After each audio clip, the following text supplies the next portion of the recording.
శ్రీమాత్రే నమః. దుర్గాయ నమః. అందరూ ఎలా ఉన్నారండి?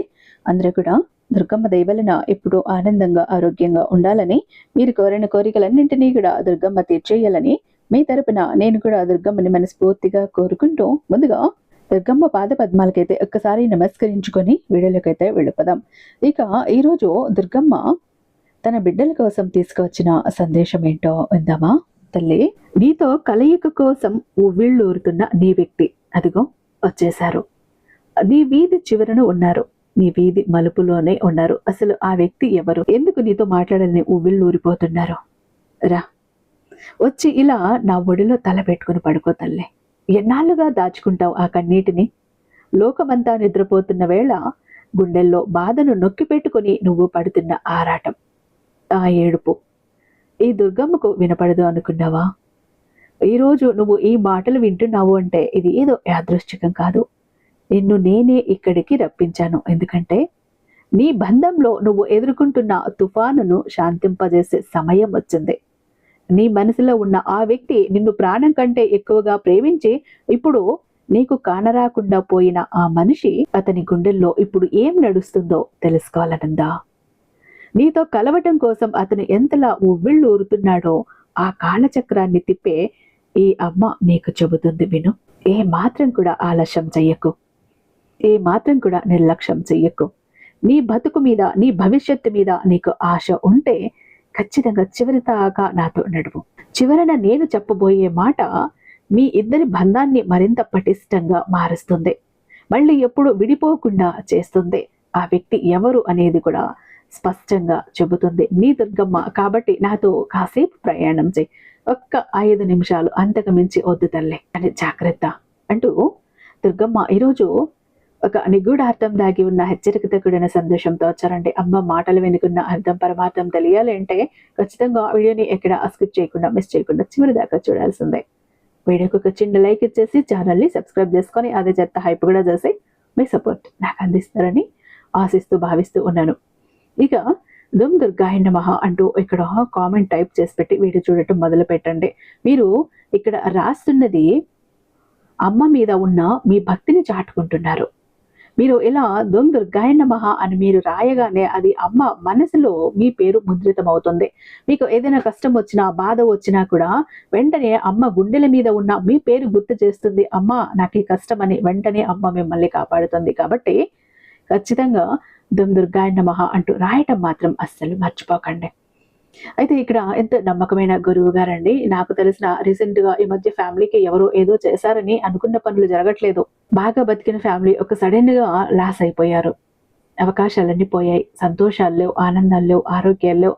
ఎలా ఉందంటే ఎవరో చేతబడి చేశారండి మా మీద అన్నట్టు వాళ్ళు ఏడుస్తూ కాల్ చేశారు. లేదండి, మనకు తెలిసిన గురువు గారు ఉన్నారు, ఒక్కసారి నమ్మకంతో కాల్ ట్రై చేసి చూడండి అంటే గురువు గారికి కాల్ చేస్తే గురువు గారు చేసిన పూజల వల్ల ఎంత త్వరగా వాళ్ళు ఆ కష్టాల నుంచి, ప్రాబ్లమ్స్ నుంచి బయటపడ్డారు అంటే అంత రిలీఫ్గా, హ్యాపీగా ఉన్నారండి. మీకు కూడా అలా పర్సనల్ ప్రాబ్లమ్స్ ఉన్నా, ఎవరితో చెప్పుకోలేక అల్లాడిపోతున్నా ఒక్కసారి గురువు గారికి కాల్ చేయండి. మీరు ఎలాంటి ప్రాబ్లమ్స్ కైనా నిర్మోహమాటంగా ఈయన్ని కాంటాక్ట్ అవ్వచ్చు. శ్రీ సాయి దుర్గా ఆశీస్సులతో జ్యోతిష్యం చెప్తారండి గురూజీ నరసింహారాజు గారు. వీరి మొబైల్ నెంబర్ 9063309505.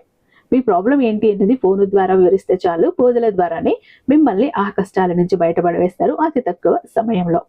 ప్రేమ, పెళ్లి, ఉద్యోగం, రాజకీయం, విదేశీ ప్రయాణం, ధనం నిలకడగా లేకపోవటం, భార్యాభర్తల మధ్య గొడవలు, ఆస్తి తగాదాలు, అప్పుల బాధలు, స్త్రీ పురుషులకు ఎటువంటి గుప్త సమస్యలున్నా నెంబర్ 1 వశీకరణ స్పెషలిస్ట్. అలాగే మీ మీద, మీ ఇంటి మీద చెడు ప్రయోగం జరిగి ఉన్న నరదృష్టి, నరఘోష, సంతాన సమస్యలు, మానసిక సమస్యలు, గుప్త సమస్యలు, భార్యాభర్తల మధ్య, లవర్స్ మధ్య అనుమానాలు, అపార్థాలున్న, థర్డ్ పర్సన్ ఉన్న, అత్త కోడల మధ్య సఖ్యత లేకపోయిన ప్రతి ప్రాబ్లం కి కూడా చక్కటి సొల్యూషన్ ఇస్తున్నారండి. కాబట్టి స్క్రీన్ మీద ఉన్నటువంటి ఈ నెంబర్కి కాల్ ట్రై చేసి చూడండి. ఆ తర్వాత మీ హ్యాపీనెస్ ని మీరే నాతో షేర్ చేసుకుంటారు. ఇక దుర్గమ్మ సందేశం విషయానికి వస్తే, కన్నా, మీ ఇద్దరి మధ్య బంధం ముగిసిపోయిందని, అంతా శూన్యమైపోయిందని నువ్వు ఒంటరిగా కూర్చొని ఏడుస్తున్నావు కదా. ఒకరినొకరు నమ్మలేక, అనుమానాలతో, అపార్థాలతో, నమ్మక ద్రోహంతో ఈ బంధం అంతరార్థంగా ఆగిపోయిందని నువ్వు కుంగిపోతున్నావు. నిజమేనా? కానీ ఈ దుర్గమ్మ మాట నమ్ము తల్లి, ఇది ముగింపు కాదు. మీ ఇద్దరికి నేనే ఇచ్చిన విరామం ఇది. అవును, ఆ వ్యక్తి ప్రస్తుతం ఒక కొత్త ఆలోచనలో ఉన్నారు. ఒకప్పుడు నిన్నే ప్రాణంగా చూసుకున్న ఆ మనిషి నీ నుంచి దూరంగా జరిగి ప్రస్తుతం తన జీవితాన్ని, ఆరోగ్యాన్ని, తత్వాన్ని మార్చుకునే పనిలో ఉన్నారు. యోగా అనో, ధ్యానమనో అతను తనకు తాను సరిదిద్దుకునే ప్రయత్నంలోనూ ఉన్నాడు. తన జీవిత కళ నెరవేర్చుకునే దిశలో ఉన్నాడు. తనకు కుటుంబ పరంగా నెరవేర్చాల్సిన బాధ్యతల్లో మునిగిపోయి ఉన్నాడు.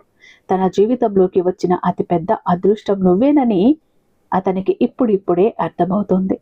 నేను చాలా లక్కీ, నా జీవితంలోకి లక్ష్మి లాంటి ఆ మనిషి వచ్చింది అంటూ అతను లోపల అనుకుంటున్నాడు.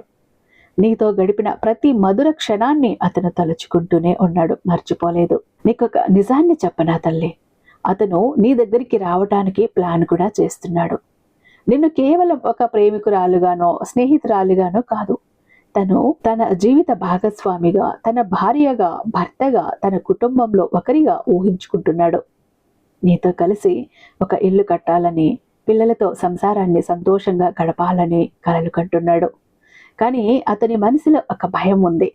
గతం గుర్తొచ్చినప్పుడల్లా అతని గుండె వణికిపోతోంది. నేను మళ్ళీ వెనక్కి వస్తే తను నన్ను నమ్ముతుందా? పాత విషయాలు తీసి నన్ను నిలదీస్తుందా? నాపై లేనిపోని ఆంక్షలు, రూల్స్ పెడుతుందా? మా కుటుంబాలు ఒప్పుకుంటాయా అని భయపడుతున్నాడు. అందుకే చుట్టూ ఒక అదృశ్య గోడను కట్టుకొని నీ మెసేజ్ కోసం, నీ ఫోన్ కాల్ కోసం చాటుగా ఎదురు చూస్తున్నాడు. లోపల అలజడి ఉన్నా పైకి మాత్రం ఏమీ కూడా లేనట్టు నటిస్తున్నాడు. అది అమ్మాయి కావచ్చు, అబ్బాయి అయినా కూడా కావచ్చు. నువ్వు అడగచ్చు, అమ్మా అంతటి ప్రేమ ఉంటే నాకెందుకు ఇంత నరకాన్ని చూపించాడు, నన్ను ఒంటరిగా వదిలేసి ఎందుకు వెళ్ళిపోయాడు అని కదా. ఇక్కడ విను తల్లి, అతనిలో ఉన్న అతి పెద్ద శత్రువు అతని అహంకారం, ఈగో. తను తప్పు చేసిన ఒప్పుకునే తత్వం అతనికి లేదు. ఎవరికీ లొంగకూడదనే మొండితనం అతనిది. గతంలో అతను నీకు ఇవ్వాల్సిన సమయాన్ని ఇవ్వలేదు, నిన్ను నిర్లక్ష్యం చేశాడు. కొందరైతే వేరే వాళ్లతో తిరుగుతూ నిన్ను మోసం కూడా చేసి ఉండొచ్చు. నువ్వు అతని వెనకాలే తిరిగి బతిమాలుకున్నావు. అతని కొంగు పట్టుకుని బతిమాలుకున్నప్పుడు నిన్ను ఒక బందీగా భావించాడు. ఆ బాధ్యతలను మొయ్యలేక చేతులెత్తేసి వెళ్ళిపోయాడు. కానీ గుర్తుపెట్టుకో, కర్మ అనేది చాలా బలమైనది. నువ్వు చేసిన పవిత్రమైన ప్రేమ, నీ సత్కర్మలో అతన్ని ఊరికే వదలవు. అందుకే ఈ రోజు నేను అతని మనసును మారుస్తున్నాను, అతనికి ఒక స్పష్టత ఇస్తున్నాను. నేను ఆ పిల్లకి లేదా ఆ అబ్బాయికి అన్యాయం చేశాను, నేను మళ్ళీ వెళ్ళి తనకి న్యాయం చెయ్యాలి అనే వివేకాన్ని అతని తలలో నేనే పెడతాను. త్వరలోనే అతను తన ముఖానికి ఉన్న అహంకారం అనే ముసుగును తీసివేసి నీతో మనసు విప్పి మాట్లాడటానికి వస్తాడు. కానీ ఇక్కడే నువ్వు వినాలి నా తల్లి, ఆ వ్యక్తి నీ దగ్గరికి రాబోతున్నాడు సరే, కానీ నువ్వు ఎలా ఉన్నావు? నా గుడికి వచ్చి ఆ వ్యక్తి కోసమే కన్నీళ్లు పెట్టుకుంటూ తిండి తిప్పలు మాని ఆరోగ్యాన్ని పాడు చేసుకుని నీ కెరియర్ని, భవిష్యత్తుని నాశనం చేసుకున్నావు కదా. ఇదేనా నేను నీకు ఇచ్చిన జీవితం? అతను నీతో ఏమనుకుంటున్నాడో తెలుసా? నువ్వు ఎప్పుడూ స్వార్థంగా నీ వైపు నుంచే ఆలోచిస్తావు. నా పరిస్థితి ఏంటో నీకు అవసరం, నువ్వు వన్ సైడెడ్గా ఆలోచిస్తూ నాపై ఆంక్షలు పెడుతున్నావు అని అతను బాధపడుతున్నాడు. ఈ దుర్గమ్మ నీకు ఒక పరమ సత్యాన్ని చెబుతోంది తల్లే, జాగ్రత్తగా విను. మొదట నిన్ను నువ్వు ప్రేమించుకో, సెల్ఫ్ లవ్. నీ పైన నీకు నమ్మకం లేనప్పుడు ఎదుటి మనిషి నిన్ను వదిలేసి వెళ్ళిపోతాడనే భయము, అనుమానము, కుళ్ళు మొదలవుతాయి. నువ్వు శక్తి స్వరూపానివి, నా శక్తి స్వరూపానివి. ఒకరి ప్రేమ కోసం బిచ్చగాడిలా ఎదురు చూడటం ఆపే. నీ జీవితంపై, నీ లక్ష్యాలపై దృష్టి పెట్టు. నిన్ను నువ్వు గౌరవించుకోవటం మొదలుపెట్టిన రోజు ఈ లోకమే నీ కాళ్ల దగ్గరికి వస్తుంది. ఆ వ్యక్తి కూడా నీ వెనకాలే నడుస్తాడు. సమయం ఆసన్నమైంది తల్లి. నీ బంధంలో ఒక కొత్త అధ్యాయం మొదలు కాబోతోంది. న్యూ బిగినింగ్ మొదలు కాబోతోంది. అతను వెనక్కి వస్తున్నాడు కూడా. గతంలో లాగా గంటల తరబడి నీతో మాట్లాడతాడు, వీడియో కాల్స్ చేస్తాడు, నిన్ను నవ్విస్తాడు. కానీ గతంలో జరిగిన తప్పులను నువ్వు మళ్ళీ పునరావృతం అస్సలు చెయ్యకు, గుర్తు చెయ్యకు, తలుచుకోకు, నిందించకు, ఎత్తి చూపకు, కుళ్ళబొడవకు. పాత విషయాలు తవ్వి యుద్ధాలు చెయ్యొద్దు. ప్రశాంతంగా ఉండు. ప్రశాంతంగా ఉన్న చోటనే బంధం 10 కాలాలు ఉంటుంది. నాపై భారం వేసి ప్రశాంతంగా నిద్ర. కన్నీటిని తుడిచే బాధ్యత నాది, నీకు న్యాయం చేసే బాధ్యత ఈ అమ్మది. ధైర్యంగా ఉండు. నా ఆశీస్సులు ఎప్పుడు నీకు ఉంటాయి. కంటారా నిద్రపోయి ఎన్నాళ్ళైంది? కడుపారా తిని ఎన్నాళ్ళైంది? నోరారా నవ్వి ఎన్నాళ్ళైంది? ఒక్కసారి ఆలోచించుకో. నువ్వు ఇలా ఉంటే నీ దుర్గమ్మ మనసు ప్రశాంతంగా ఉంటుందా? ఎంత కలత పడుతుంది. కన్న తల్లికి కన్నబిడ్డ ఎప్పుడు సంతోషంగా ఉంటేనే ఆ తల్లి మనసు కూడా అంత సంతోషంగా ఉంటుంది. బిడ్డ బాధల్లోనో కన్నీళ్లలోనో సమస్యల్లోనో కొట్టుమిట్టాడుతూ ఉంటే అమ్మ మనసు విలవిల్లాడిపోతుంది తల్లి. ఈరోజు నీ దుర్గమ్మ అదే స్థితిలో ఉంది. నీ దుర్గమ్మ ఇచ్చిన జీవితాన్ని సంతోషమయం చేసుకో తల్లి, కన్నీళ్లమయం కాదు. ఏది జరిగినా ఏం జరిగినా నీ తల్లి నీకు తోడు ఉండగా ఎందుకు భయపడుతున్నావు? కష్టం వచ్చినప్పుడు అమ్మ కష్టం వచ్చింది అంటూ నేను కాపాడను అంటానా? నేను రక్షించను అంటానా? నిన్ను వదిలేస్తాను అంటానా? లేదు కదా.